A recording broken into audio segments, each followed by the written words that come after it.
Vendi që po shihni ku gjendem tash, deri para disa ditësh ka qenë një grup e madhe e hapur. Policia e Kosovës pas rastit Bojs ka kishte bllokuar disa rrugë ilegale. Grupa u mbyll nga ushtarët e KFOR-it.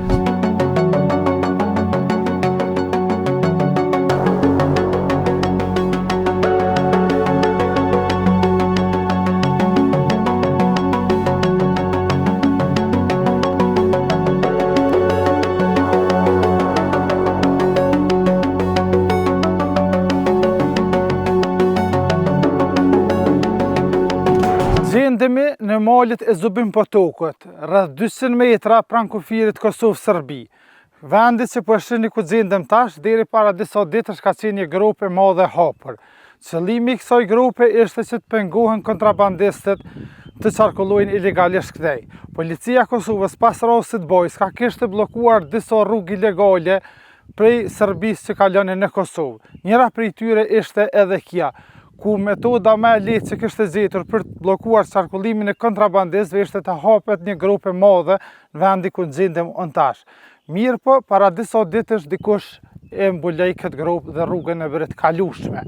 Burime të verijuar nga institucionet e sigurisë bëjnë të ditur se grupa u mbyll nga ushtarët e KFOR-it, të cilët e bërën rrugën të kalueshme dhe ju dhanë një mundësi të re në mënyrë indirekte kontrabandistëve të qarkullojnë edhe me tutje këtej. Siç po e shihni, ekskavator të mëdhenj kanë punuar për mbulimin e kësaj grupe, edhe pjesën andej poshtë siç shihet, edhe këtë nuk ka mundur ta bëjnë kontrabandistët sepse rruga vazhdimisht vëzhgohet nga ushtarët e KFOR-it. Madje gjatë kohës sa na ishim këtu në përgatitje për realizimin e historisë, një automjet i KFOR-it erdhi dhe verifikoi se kush jemi dhe pse gjendemi këtu.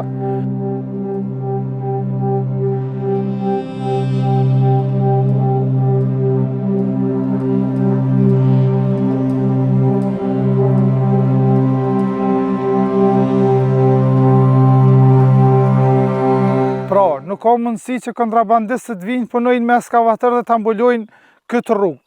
Nga policia e Kosovës jo zyrtarisht na kanë thonë se ata nuk gjenden prapa veprime për mbulimin e kësaj grupe sepse vetë e kanë hapur për të bllokuar qarkullimin e kontrabandistëve. Mirë, po na sapo shkojmë redaksi, do të drejtohemi me pyetje zyrtare edhe KFOR-it për t'i pyetur për arsyeën e mbylljes kësaj grupe dhe hapjes së një mundësie të re për kontrabandistët që të qarkullojnë mallra, pse jo edhe armë nga Serbia.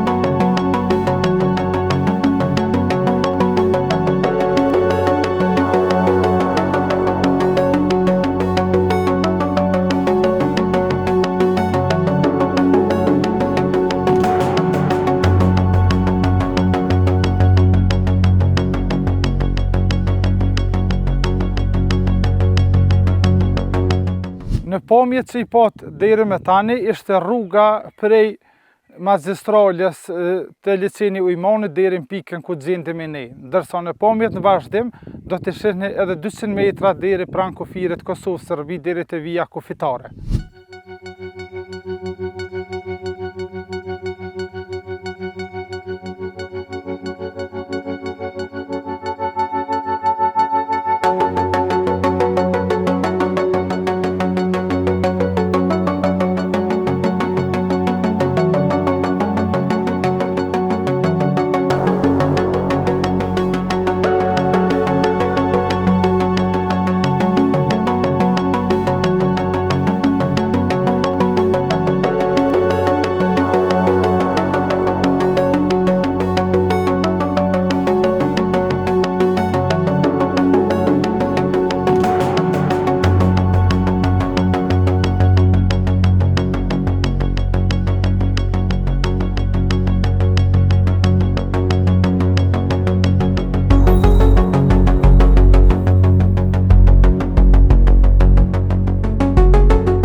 realizimit të historisë në teren, ne kemi dërguar pyetje KFOR-it duke i pyetur pse kanë bërë mbylljen e këtyre grupave të hapura nga policia e Kosovës, kush e ka urdhëruar këtë veprim ose me kërkesë të kujt është bërë, si dhe ja kanë posur parasysh faktin se mbyllja e këtyre grupave do t'i jap mundësi kontrabandistëve të qarkullojnë mallra ilegalisht në këto rrugë ilegale që shpihen në Serbi.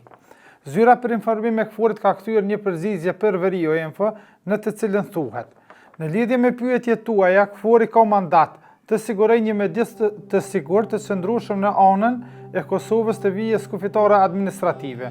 Këto aktivitete kryhen përputhje me rezolutën 1244 të Këshillit të Sigurimit të Kombeve të Bashkuara të vitit 1999 dhe në përputhje me marrëveshjen teknike ushtarake. Kjo në klishe deri këtu. Gjatë muajve të kaluar janë hapur llogore në afërsitë të vijës kufitare administrative. Për të shmangur çdo rrezik të tensioneve dhe keqkuptimeve përgjatë vijës kufitare administrative, KFOR-i pasi informoi të gjitha palët morri përsipër të mbush këto llogore. Pra, KFOR-i po thotë se këto llogore kanë mujt me pas një konflikt, me parasit në rrezik. Në rrezik parasisin në rrugët ilegale që mundën me mundsu kontrabandistëve qarkullim të lirë, e jo mbyllja rrugëve ilegale. Na kena rrugë të asfaltuar, rrugë rajonale prej Mitrovicës që çojnë në Serbi, në të dy drejtimet, edhe ka Zubin Potuko, edhe ka Leposavice. Po këtu po thotë se i kanë informuar gjitha palët që nuk kupton edhe policinë e Kosovës. Tutje në përgjigje thuhet KFOR-i i ofron mbështetje në rast se ka nevojë policisë të Kosovës, nëse ata dëshirojnë të vendosin pengesa në terren në vijën administrative kufitare të Kosovës. Pra në të gjitha shkresat, si se dini edhe ju deri më tash, KFOR-i vijën kufitare me Serbinë e çon vija administrative në përputhje me rezolutën e Kombeve të Bashkuara. Pra, çashtu që patëm na informacionet që në mëngjes në realizim të historisë, KFOR-i i ka mbyll këto grupa me mjetet e tyre.